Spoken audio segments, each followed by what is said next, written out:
Lee, damn you hussies.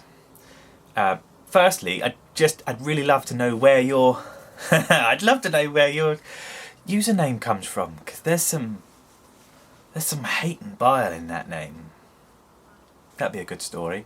I tell you what, if Lee ever came to auto assembly, his table in the bar in the evening would be full of people just wanting to listen to him pick stuff apart.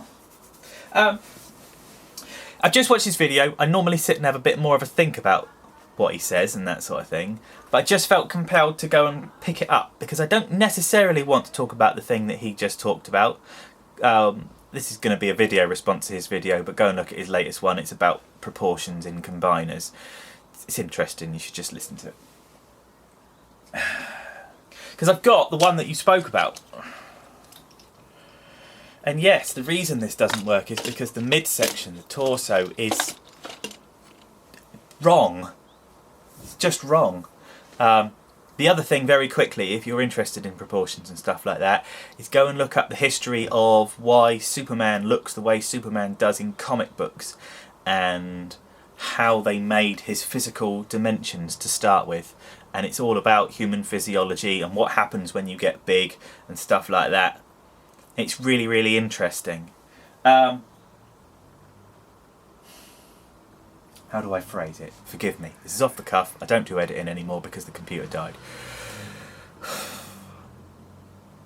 I think the point is when it comes to all the questions that have been asked lately with regards to the quality of the plastic and all of that sort of stuff, something that I've been thinking about quite a lot is that we asked for it.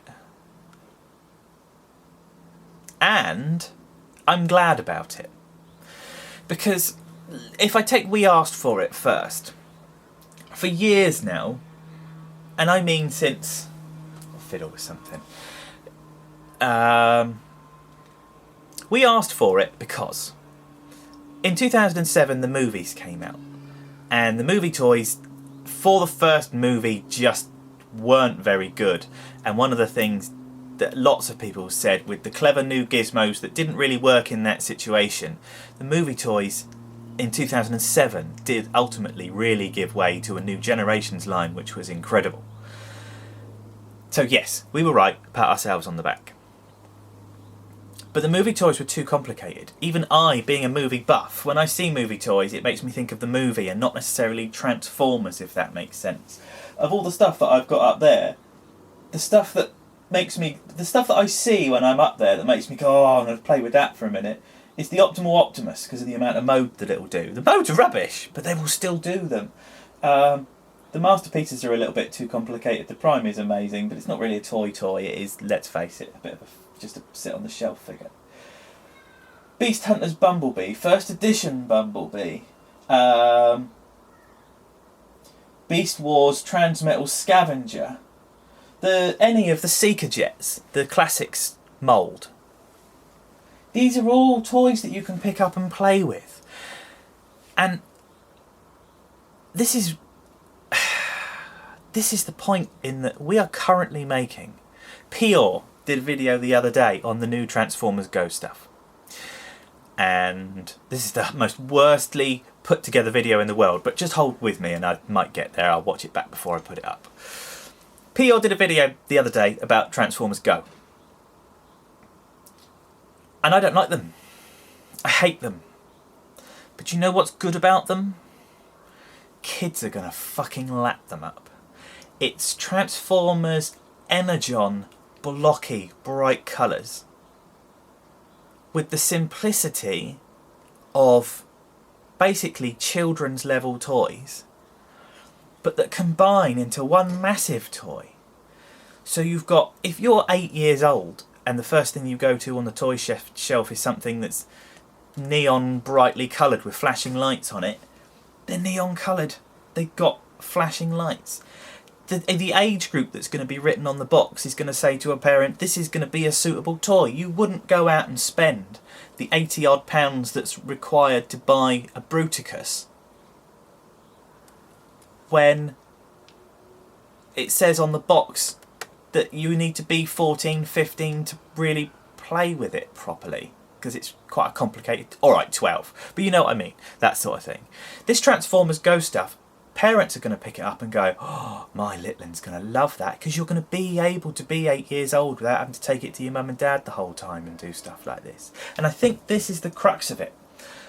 We asked for what we're getting at the moment, this simple stuff that's coming out. We asked for it with regards to the combiners and that sort of thing.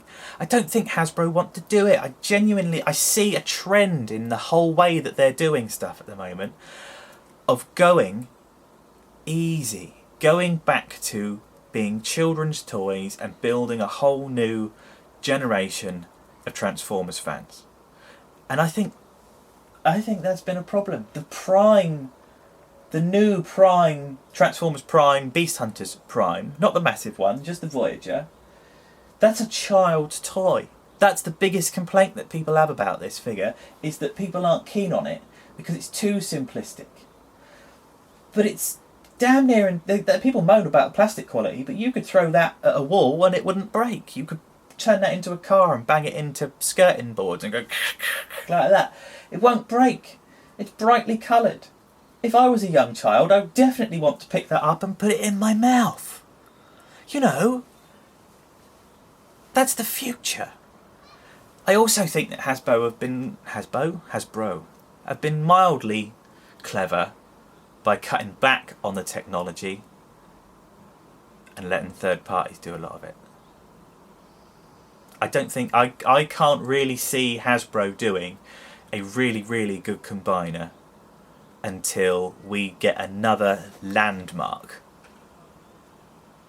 Because the movies were a landmark, and at that point it generated enough revenue that they could really get back into looking at them being a toy business and having a future, as opposed to them being what basically us lot of late 20s, early 30s, very late 30s people.